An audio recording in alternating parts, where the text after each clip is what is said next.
Good morning, everyone. The news broke last night, and instead of jumping online and talking about it, I let it percolate in my percolator, and now we got to talk about Robert Saleh leaving, really the implications, what this means, the ramifications for the 49ers. We got to look ahead, not looking back. No, we can't look back. But I understand that there's probably some Jets fans watching who don't know much about Robert Saleh. So before we move on and look ahead, let's quickly give Robert Saleh his due. This guy came to the 49ers in 2017 and no one knew who he was. By 2018, all of you guys and me wanted him fired. We said, this guy stinks. He's not good enough. That was like about 24 months ago. All right. That was him. Then he had a remarkable 2019. He changed his defense. He brought in the wide nine, added some good players to his team, added Joe Woods to his staff, learned a lot, grew a lot, became one of the best. He became the best defensive coordinator in the league in 2019. This year, he was even better. His defense didn't rank as highly, but he evolved again. He lost his corners, his defensive ends. He had to change from being a pass rush team with conservative zone coverage behind it to a man-to-man coverage team that blitzes. And he did great. He can do everything. He's a master of his craft. He is the best coordinator in the NFL. He showed it in 2019 with his blitzes. That's where he first started getting really creative, the way he would use DeForest Buckner really as a decoy. Jets fans, get ready for him to use Quinn Williams as a decoy too. This is the thing about Robert Saleh. He's egalitarian, and I think that's what players like about him. He's not just going to come to his team and be like, oh, okay, who are my stars? How do I feature them? No, he features everyone. He features the nickelback. So on 3rd and 8, when everyone's looking, where's Quinn Williams? Where's he coming? He'll be right playing nose tackle, getting the double team, dictating which way the offensive line slides, and then the nickel blitz will be coming the other direction. Quinn Williams will be like the distraction in 3-card Monty. Anyway, Robert Saleh is going to be great for that team, and he leaves a big void for the 49ers. We should talk about what his departure means for the 49ers. So let's talk. His replacement is going to be DeMeco Ryans, who is a lot like Robert Saleh. They're both bald. They both have shiny heads. So then you start there. But no, really, linebacker coaches turned defensive coordinators. Saleh was a quality control coach with Seattle, a linebacker coach with Jacksonville, a defensive coordinator with the 49ers, and now a head coach. Ryans was a player. He was a middle linebacker for the Texans when Saleh was a quality control coach there, and when Shanahan was a position coach there. So that's how they know each other. He became a quality control coach with the Niners in 2017. They promoted him to linebacker coach after 1 year. He's been the linebackers coach the last 3 seasons. He has helped develop Fred Warner and Dre Greenlaw. I mean, really, the linebackers on the Niners took off when DeMeco Ryans became the linebacker coach. In 2017, remember, they had Navarro Bowman, Malcolm Smith, Reuben Foster, Ray Armstrong, bunch of bums. Then DeMeco Ryans gets promoted in 2018. Fred Warner comes in. Greenlaw the next year. Azeez Al-Shaair. Ever since DeMeco Ryans has been this linebacker coach, the Niners linebackers have been, I mean, everyone they've drafted or signed has been a stud. They've all gotten better. He's a fantastic linebackers coach. Like Robert Saleh was. Robert Saleh in Jacksonville developed Telvin Smith and Miles Jack, who were both elite in their day. So DeMeco Ryans really is, they see him as the next Robert Saleh. He's got that type of positive, energetic, extroverted personality like Saleh. Also very young like Saleh was when Saleh became the coordinator. Although Saleh was 38 and he'd been a position coach for just 3 years, maybe 4 years, 3 years. Ryans is 36 and he's been a position coach for 3 years as well. So similar to Saleh, but even more green. And it's interesting. I mean, at least he's not going to a new team and he doesn't have to learn new players and install a new scheme. Everything is installed. He's just can keep doing what Robert Saleh did. The issue, though, is, he was a teacher before. He would take Robert Saleh's instructions and communicate them to the players, and he was great at it. That's a skill. But now, being a coordinator is a different skill. It's game planning. It's strategy. It's play calling. It's not like DeMeco Ryans is the defensive coordinator on a team that has a defensive coach. It's not like Ken Norton Jr. Ken Norton Jr. is the defensive coordinator for the Seahawks, and they have an excellent defense. But is that his defense or is it Pete Carroll's? Is Pete Carroll doing the outline of the drawing, and is Ken Norton coloring in? Is he coloring by numbers? Probably. Because when Ken Norton got his first defensive coordinator job with the Raiders, he failed. And I do think there might be some similarity between DeMeco Ryans and Ken Norton Jr. in the sense that they're former excellent middle linebackers turned linebacker coaches and coordinators.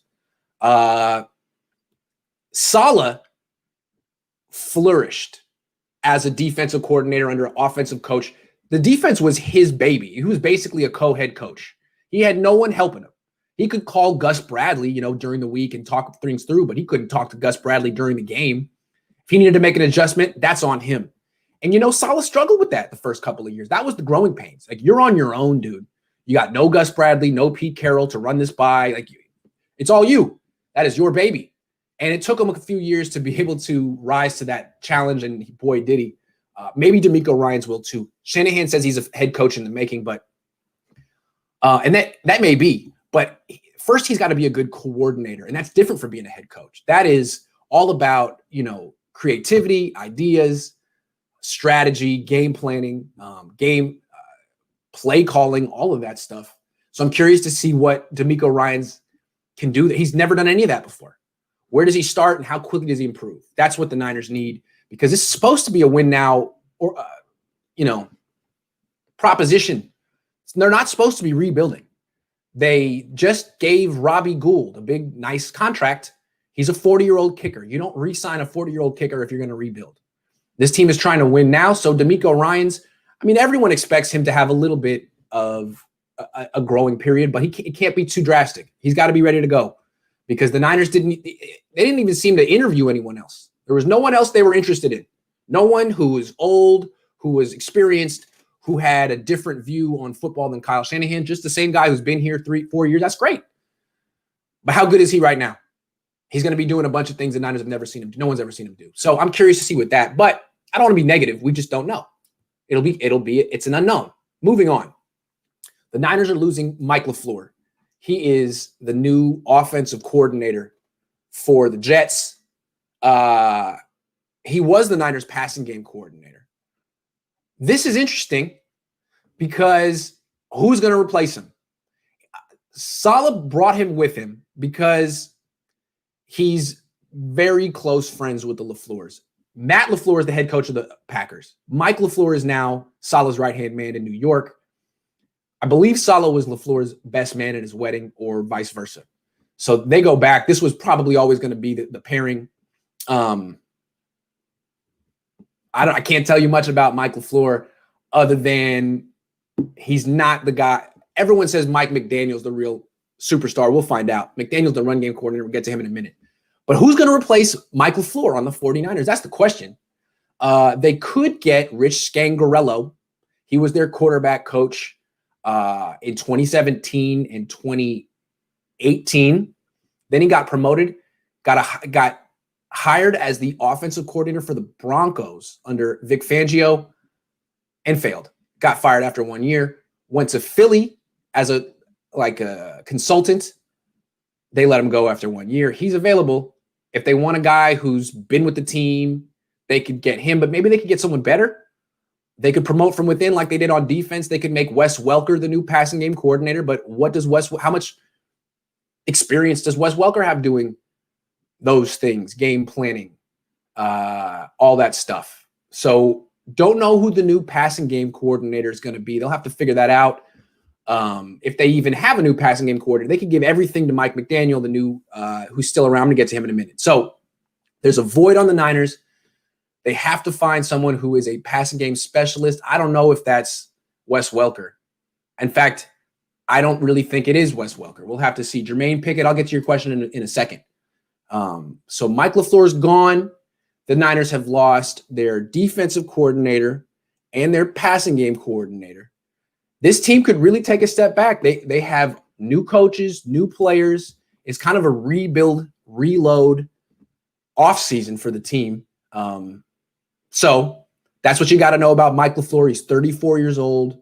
It is good news that the Niners didn't lose Mike McDaniel, I believe. If they had to choose, I think they'd rather lose LaFleur because the Niners are a run-first team anyway. And I think from the Jets' perspective, maybe LaFleur is a little bit better for them because they need someone who can groom the passing game, the quarterback, Sam Darnold, who has struggled over there. So good for the Jets, good for the Niners. Let's talk about Mike McDaniel. Because in losing Mike LaFleur, the Niners kept Mike McDaniel. He used to be their run game coordinator. He was supposed to be interviewing for the Miami Jets offensive coordinator job, which tells you that his reputation is sterling because no one on the Jets knows him. That's Brian Flores. That's a defensive coordinator coach who's looking for an offensive coordinator he doesn't know. And he goes to someone with a good reputation. It's McDaniel. You guys watch, if you guys are Niner fans, you've watched the Niners running game. It's similar to the Rams. It's similar to all these other Shanahan McVay disciples, but it's the most intricate. It's the most beautiful, right? The blocking combinations, everything is the most creative. The attention to detail that he has in his run game is unmatched. Sean McVay is very good too, but it's just not as pretty, his run game, as McDaniel. So it's great that he's coming back. To keep him, apparently the Niners have given him a promotion. He was a coordinator before, just of the running game. Now he is the offensive coordinator of the team, apparently, which is interesting. A lot of people have been saying the Niners need an offensive coordinator. Shanahan needs an offensive coordinator. He needs someone to help him focus on being a head coach. Well, now he has an offensive coordinator, but I don't think it's necessarily what you think. Like losing Mike LaFleur is a blow because Mike LaFleur and Mike McDaniel are the people who do all the game planning. And then Kyle comes in at the 11th hour and says, I like what you did here. I don't like what you did here. Let's do this, not this. I make the decisions. Now LaFleur's gone. And now the people that have to game plan is just Mike McDaniel, one guy. And probably Shanahan too. He's probably going to have to come in and help unless McDaniel's ready to do it. What I'm curious with McDaniel, they say it's a promotion. They had to promote him or else they're going to lose him because he was going to become a head offensive coordinator somewhere else. But if he had gone to Miami and become an offensive coordinator, he'd be calling the plays. He'd be like DeMeco Ryans on the Niners. You'd be almost like a co-head coach. No one's telling you what to do on offense. The head coach doesn't know the first thing about offense. That's your baby. But on the Niners, being the offensive coordinator, I mean, what do you do? Do you call plays, Mike? I don't think you do. I think Kyle calls the plays. So did you just get a raise and a better title? Are you kind of still doing the same stuff? That's, I think, probably I think the Niners just didn't want to lose him. So we're like, look, here's some more money. Here's a new title. Call yourself the offensive coordinator. Of course, Kyle still would be the offensive coordinator. It's kind of like The Office where Dwight becomes the manager and makes himself the assistant manager. That's Kyle. He's the manager and the assistant manager, but Mike, you are now the assistant to the manager. How does that feel? Does that feel good? No, you don't get to call plays. No, you don't really get to do anything different than you did before, but you can get a new business card. We'll give you a new office. No, we won't give you. You have to keep the same office, but we'll give you a new business card. How does that sound? Maybe we'll give you a new parking space. A new shirt. So that's good. The Niners get to keep one of their guys. And on a run-first team, it's good to keep the running game coordinator. It just seems to me that, Mike, I hope you're getting play calling duties. Otherwise, you should have gone to Miami because this isn't really a real step up. And Kyle, I hope you trust Mike to do all the game planning. Otherwise, you're going to become an offensive coordinator next year, and you can't be the offensive coordinator. You got to be the head coach. I hope you trust this guy to do it all. Otherwise, call Rich Scangarello or me because I know it all about the passing game. All right. So let's talk about now that the Niners conceivably want to move up, right? they're looking for a quarterback. It's been reported that the Jets want to keep Sam Darnold and are not going to take a quarterback with the number 2 pick. So could the Jets and the Niners be trade partners here? Would the Jets trade down to 12? Would the Niners trade up to number 2? I don't know what the Niners want to move up that far, but I have a feeling the Jets would be open to such a trade. If they don't want to take a quarterback with number 2, they could stay there. You know, they could take that offensive tackle from Oregon, who's just terrific. And he would be a bookend. You bookend him with Mekhi Becton, their first-round pick last year, the left tackle. Now you have an elite offensive line, at least the 2 tackles. That helps. That really does help a young quarterback. And then you can get receivers, tight ends in the middle rounds. That would be one thing that the Jets could do. Or they could trade down and get more picks in the first round. So it seems to me the Jets, if the Niners want to move up to number 2, they got someone who'd be willing to listen. They got basically, the Jets are now 49ers East. If the Niners call up, I'm thinking the Jets would answer the phone. And if the Niners say, we're going to give you 3 first round or whatever it takes to move up to number 2, the Jets would be like, okay, sounds good. So look, as the Niners quality control coach, I would strongly advise them not to trade up to number 2, because to me, there's only one surefire starting quarterback in this draft. His name is Trevor Lawrence. He's going number 1.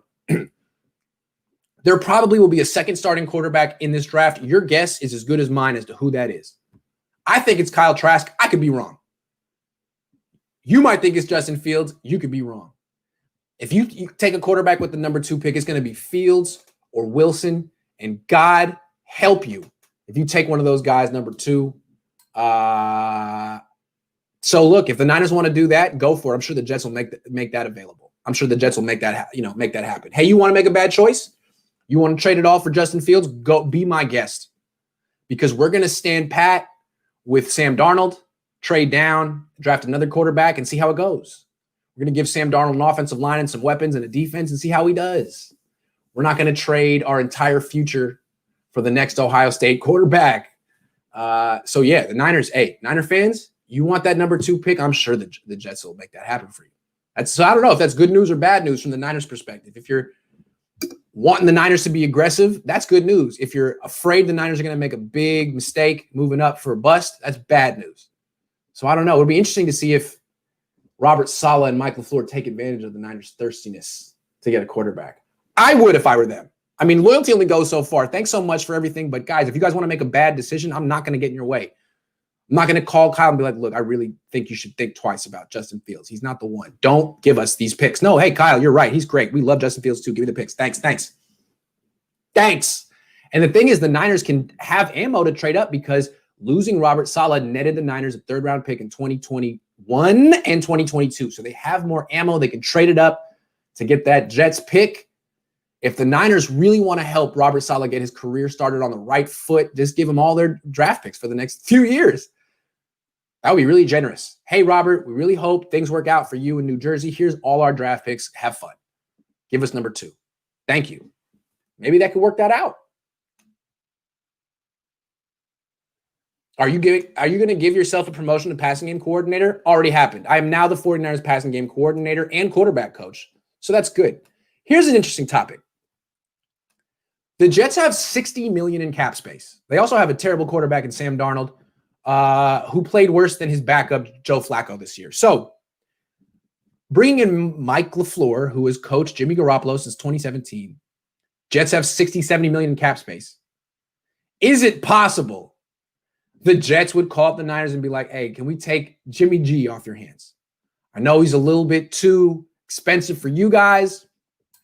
Kyle, you don't seem to like him that much. He's way better than Sam Darnold. We'll take him. Do you think the Jets will do that? Hell no. Hell freaking no. Absolutely not. I'm sorry, it's not going to happen. No one is going to be looking to trade for Jimmy Garoppolo on that contract. Not even people who like him. Not Saleh, not Lafleur, not Belichick. It's just too much money. 26.9, that's 15% of the 2021 cap. Is too much money for a guy who can't seem to stay healthy. Period. End of story. So if the Niners were hoping that the Jets would like take Jimmy Garoppolo off their hands because Mike LaFleur likes him, I just think, look, Robert, Mike, if that's what you're thinking, please don't do that. Please don't do that. That is the 49ers problem, not yours. Let them work it out with Jimmy Garoppolo. My God, do not bring that guy on. Because, I mean, to me here, I'm going to be real clear about Jimmy Garoppolo, all right? And if you guys disagree with me, I'm sorry, but this is what I see. First of all, the lack of durability is evident. But two, I just see a front runner. I see a guy who does not deal with adversity well. When things are going great, feels great, baby. He's a leader. He's a rah-rah guy. He's on the sideline talking it up with his teammates and getting guys up to play. When things are going bad, when he's getting sacked, when his numbers aren't so good, where is he? All of a sudden, he's silent on the bench. He's just there. When he's not playing well and he throws a pick, he doesn't seem to care. To me, he is a front runner. And you put him on the Jets, oh my God, he's not going to play well. And he'll have an excuse. He'll be like, oh, my finger hurts, man. It's my finger's fault. I would have played well this year, but my finger hurts. And now, you know what? I can't play the next 3 games because my finger hurts. And I need to be 100% healthy. And he'll keep himself out until the Jets are ready to compete or whatever. I don't trust Jimmy Garoppolo. He has been paid $84 million by the 49ers. He's way too eager to not play. When he throws a pick or an incomplete pass or fumbles, the look on his face is, I could care less. I wouldn't bring that guy into my organization. I wouldn't. It'd be a huge mistake by the Jets to trade for him. The Niners should definitely call him up though. Be like, hey, man, you need Jimmy G. Mike, you know you like him. You've spent 4 years developing him. You need Jimmy G, man. You got the cap space. The Niners should be trying to sell Jimmy G to the Jets, and it just might work. I think all of a sudden that's the best chance the Niners have to deal Jimmy Garoppolo and get him off the books and get a pick for him. The Jets, because they might want to bring in people like, you know how Shanahan did in 2017, where he brought in all these guys who knew the system, even like Hoyer and Garcon. Maybe Mike LaFleur does some stupid stuff like that. You know what I'm saying? Maybe he really wants Jimmy Garoppolo, in which case, hey, the Niners are willing, I'm sure, to give him to him. But if I'm doing dual quality control here. Niners, definitely call up the Jets, see if they'll take Jimmy Garoppolo. Jets, don't be stupid here. Don't be stupid here. He's not going to supercharge your team. You're not going to win with Jimmy Garoppolo. He doesn't have this mythical winning capability. He was 3-3 this year on a much better team than the Niners. He wouldn't stay healthy on the Jets. You'd just be paying him another $26.9 to play like 8 games. No, absolutely not. So it'll be interesting to see if the Niners can pull that off, but I think the Niners are really stuck with that guy. So final thing, and this is something I was tweeting about last night. I'll take some questions after this, but I feel like this is interesting to me. The Niners keep saying they'll only move on from Jimmy Garoppolo if they get an upgrade. Like, they could have had an upgrade last year. Tom Brady was around. He wanted to play, and the Niners were like, ooh, you're not an upgrade. You were wrong. Tom Brady is an upgrade over Jimmy Garoppolo. So they whiffed on that. And now they're saying, okay, still though, if we get an upgrade, we'll move on. Right. Deshaun Watson, if they can get that, great. Not going to happen. Dak Prescott, if they can get him, upgrade. Not going to happen. Also extremely expensive.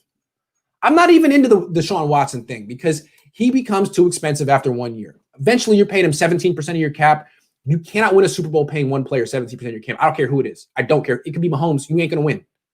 So what I would do, seems to me there is an upgrade on the free agent market. You don't have to give up any picks, and he'd be cheaper than Jimmy. His name is Phillip Rivers. He's not exciting. I mean, is he a top 10 quarterback in the NFL right now? Borderline. Maybe not. Maybe he's the 12th best quarterback in the league. Well, Jimmy's the, 22nd best quarterback in the league, and he can't even stay healthy. Phillip Rivers is better right now than Jimmy Garoppolo ever has been. Phillip Rivers has never missed a game in his career, ever. Okay? Doesn't matter what team he was on, what offensive line he was playing behind, what injury he had. He strapped it up for every game of his career as opposed to Jimmy Garoppolo, who missed 10 games with a high ankle sprain. Okay. Phillip Rivers cares. Phillip Rivers responds to adversity. Phillip Rivers, you could do a whole lot better. Niners should have had Tom Brady. I'd rather have Tom Brady than Phillip Rivers. I'd rather have Patrick Mahomes than Phillip Rivers. But you know what? If the choice is Jimmy Garoppolo at 26-9, who can't even stay healthy, or Phillip Rivers, well, let's talk about Phillip Rivers for a second. What would he want? How expensive would he be? It seems to me if he would accept $15 million, a one-year $15 million deal for one chance to win a Super Bowl, I'd rather give 8% of my cap to Phillip Rivers than 15% of my cap to Jimmy Garoppolo. Because, you know, when they're healthy, maybe they're kind of similar. I mean, Rivers turns the ball over, Jimmy turns the ball over. When they're healthy, they're kind of similar. Maybe it's not a big upgrade. But you know Rivers is going to play 16 games next year. You don't know that about Jimmy G. So Jimmy G's younger. Does that make him more durable? Does that make him better in the future? No. Also, Kyle Shanahan, this is how I feel about Kyle and his dad. His dad won 2 Super Bowls. Kyle almost won 2. These two guys are not quarterback developers. They've never developed a quarterback. They didn't develop Kirk Cousins. Sean McVay did. The closest thing they did to developing a quarterback was Jay Cutler. That was Mike. And he never developed into anything worthwhile.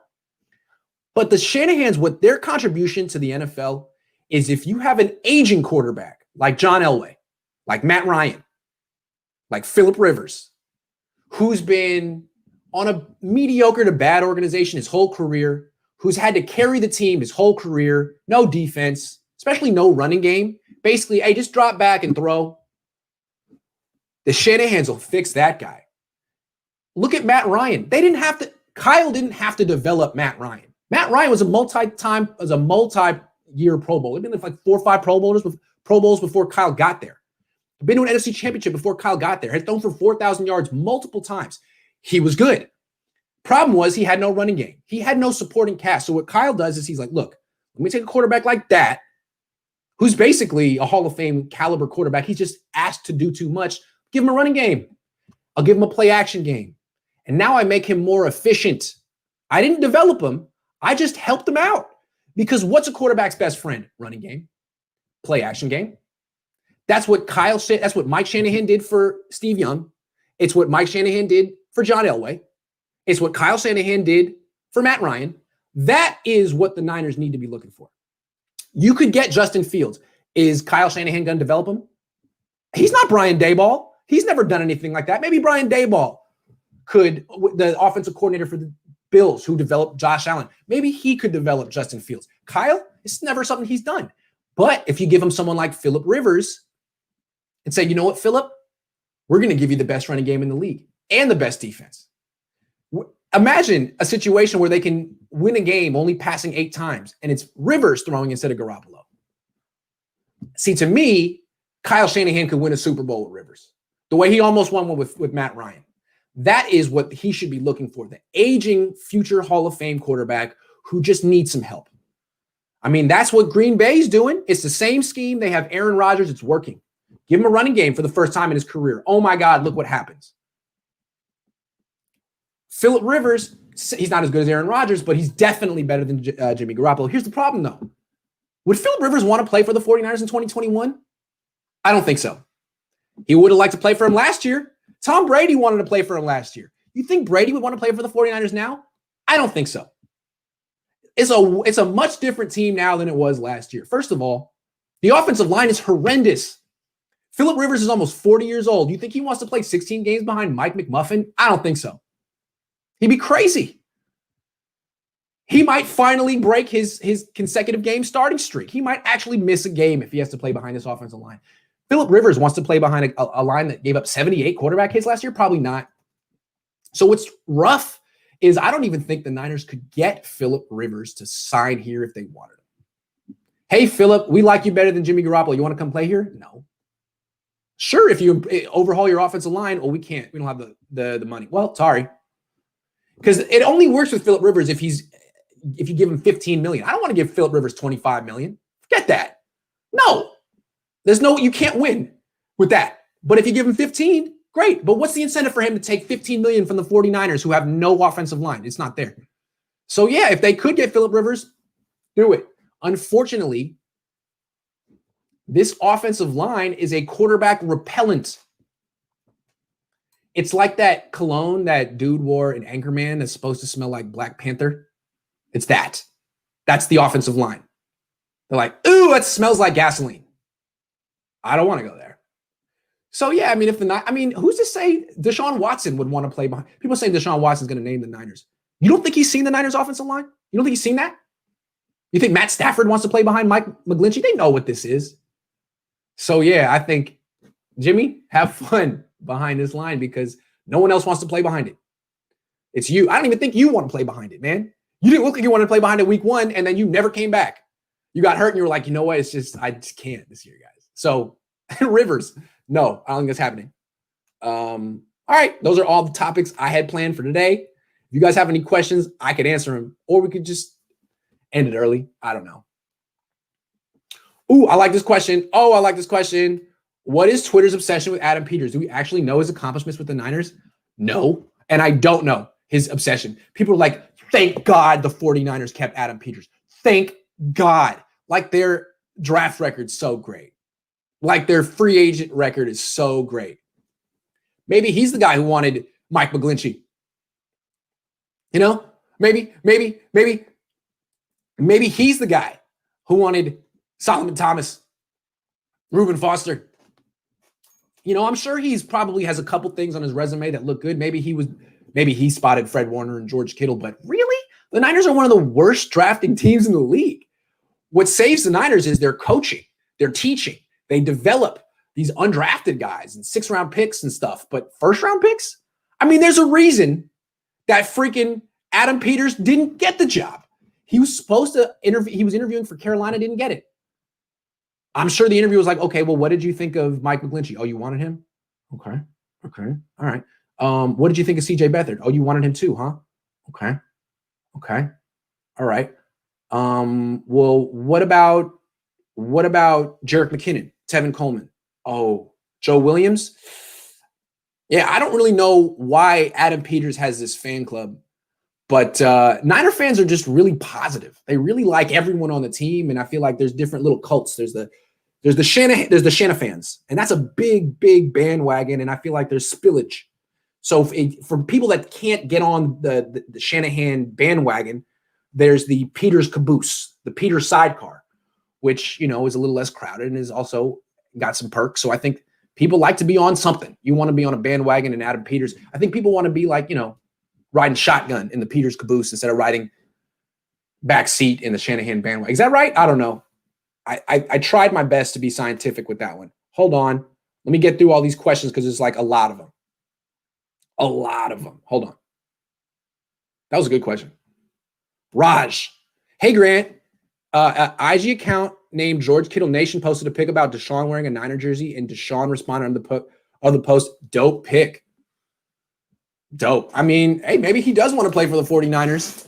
I think he might just like the way red looks on him.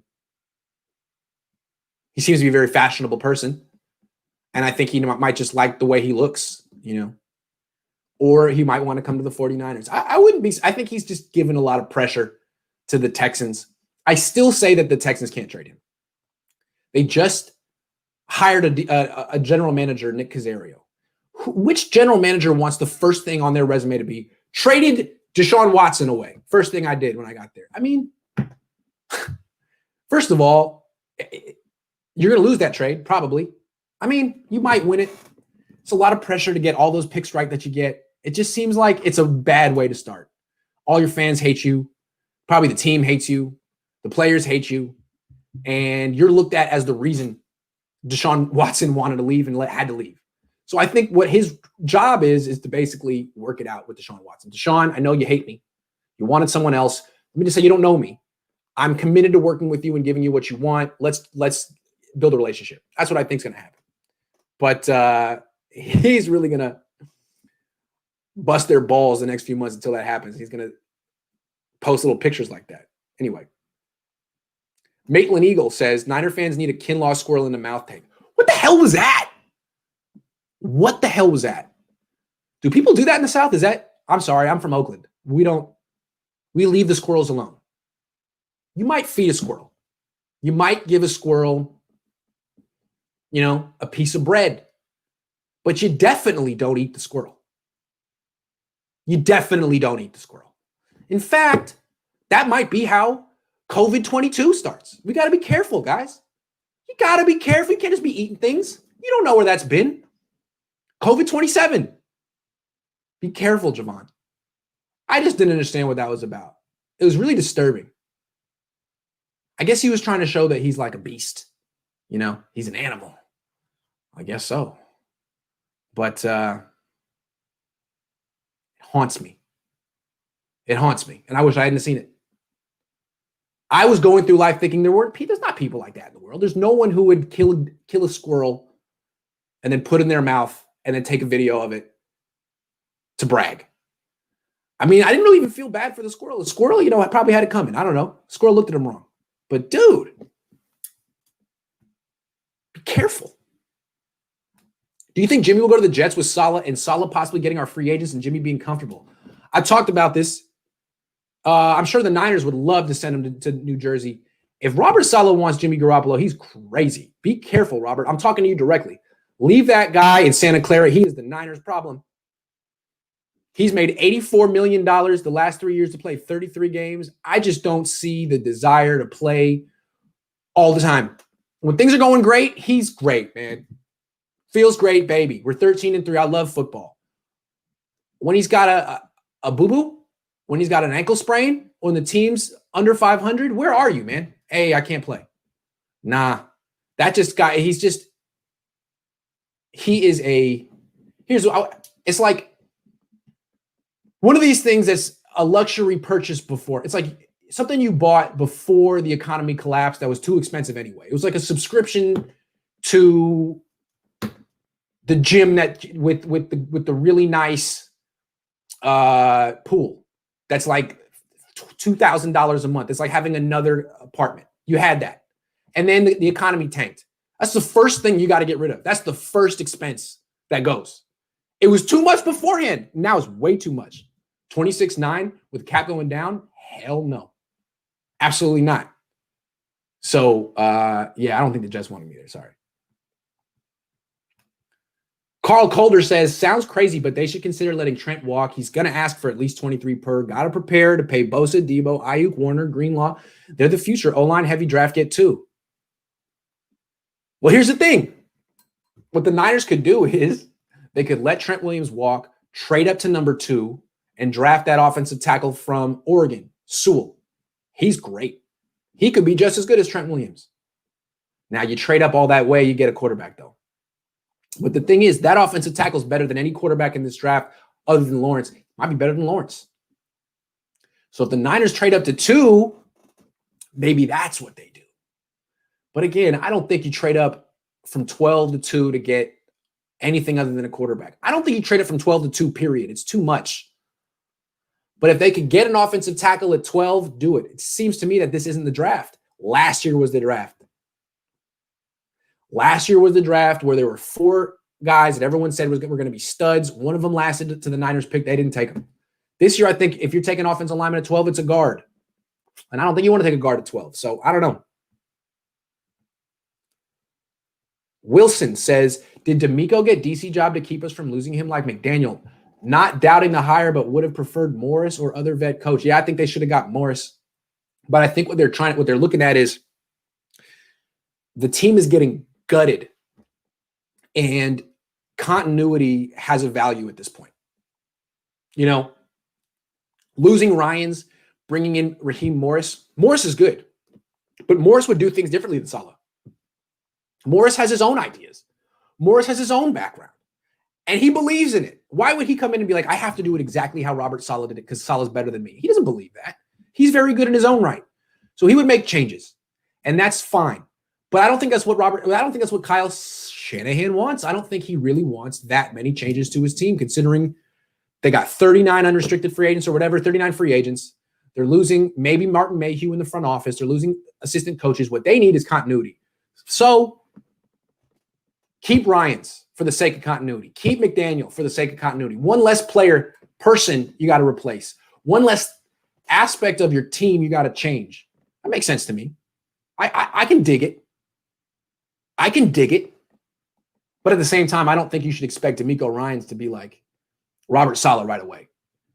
You know the thing you guys hate about Robert Saleh, or his first couple of years, where he wouldn't make the adjustment, or he'd get beat the same way all game, or he'd let one receive. These are things you might have to expect from DeMeco Ryans, just because they chose continuity over experience, and maybe they're right. Sean Shepard, this is an opportunity to bring in other young, bright coaches. Do you think DeMarco has security now that Jets keep Darnold? How many teams need quarterback? Okay, one at a time. You always ask 5 questions in 2 sentences. I like that. This is an opportunity to bring in other young, bright coaches. Yeah, like me. Do you think DeMarco has security? Well, good question. Robert Saleh was allowed to learn on the job, and he struggled for 2 years. He had growing pains for 2 years. But the Niners were rebuilding back then. The Niners are built. They're supposed to win now.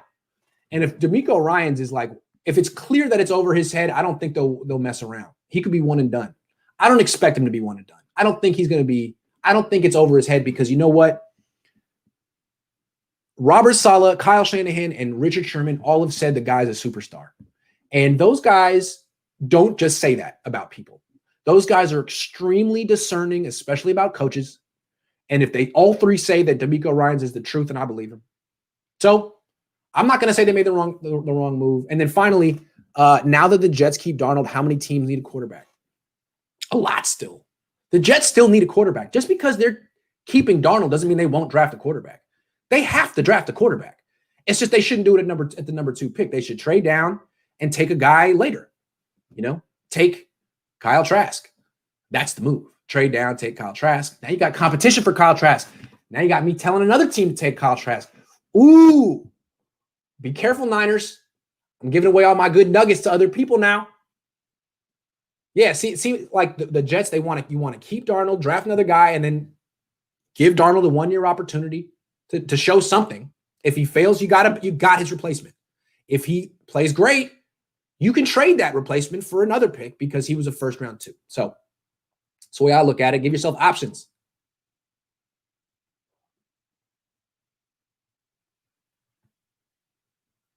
Looking for, hold on.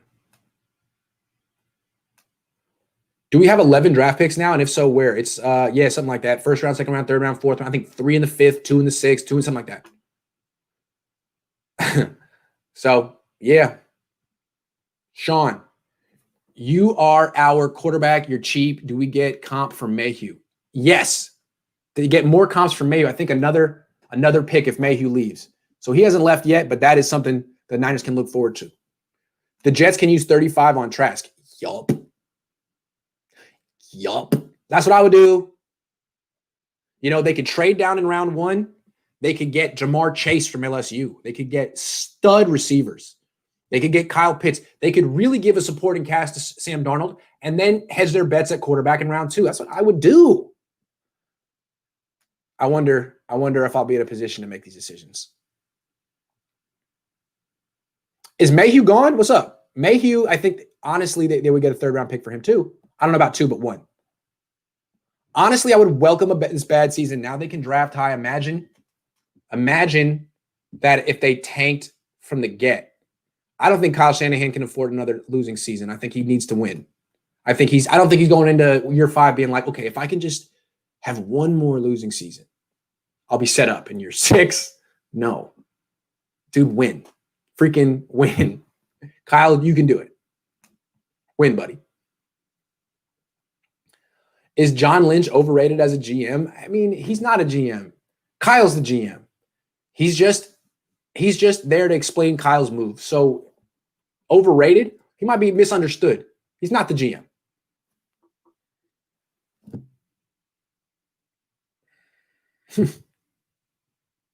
Yes, Ron Bo can come on my show anytime. Tell him.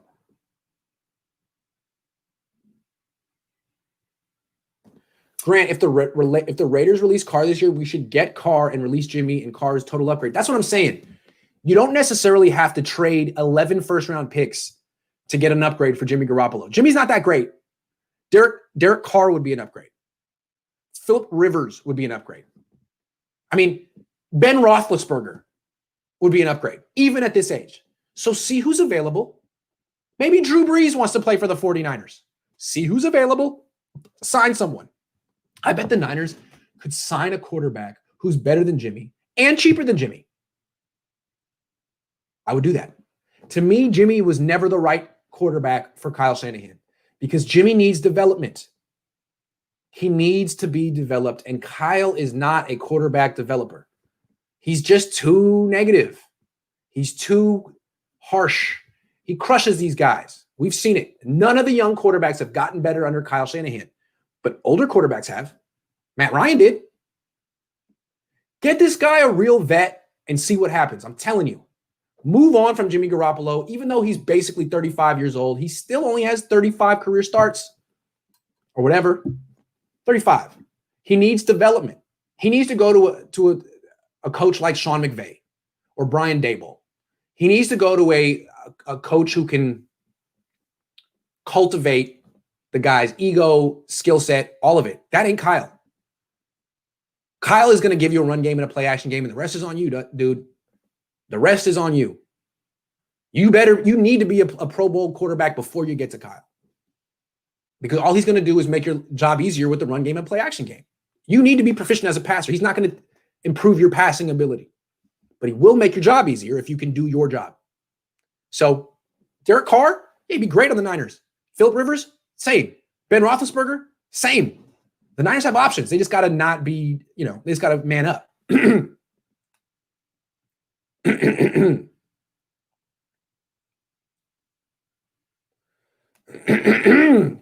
CB, O-line, or quarterback first round?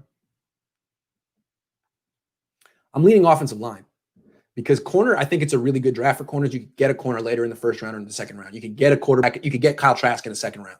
Offensive line, getting an offensive tackle who could start and be better than Mike McGlinchey might be tough. So offensive line, that's what I'm saying. That's my word. That's my word. And not because it's a bigger need. It's just harder to find. It's when you're deciding what to take first, it's not just who's the best player, what's my biggest need. It's what is the heart. If I don't take an offensive lineman here, can I get one later? Probably not. Can I get a 6'7" dude who moves well in the third round? Probably not. Those guys are rare, So trivia tonight? Yes, we're going to have trivia at 1 o'clock round table. I'm going to be on Jason Aponte's YouTube channel at 11. If you guys want to go over there, check me out. He was on my channel last week, so he's having me on his show, which is nice.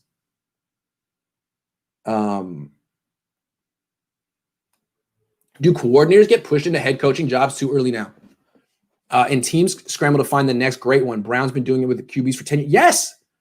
These coaches get fired so fast. So all the good coaching prospects have been hired and fired multiple times. So if you're looking for the next offensive coach, he's probably 17, right? You're looking for the next superstar offensive coach who hasn't been hired and fired yet. Who is it? Is Joe Brady that guy who's 32 in Carolina? Him. Everyone, these guys get picked so quickly, they get fired so quickly. Yeah. So, good question. Good question. All right, guys, I'm going to go have a little breakfast. I wanted to get all the breaking news out of the way. And I'm going to be back on 3 different times today. Like I said, 11 o'clock with Jason on his channel. 1 o'clock with Maverick and Nick Newman on my channel. We'll have more discussion and some trivia. So hang tight. We'll be back in a couple hours. See you soon.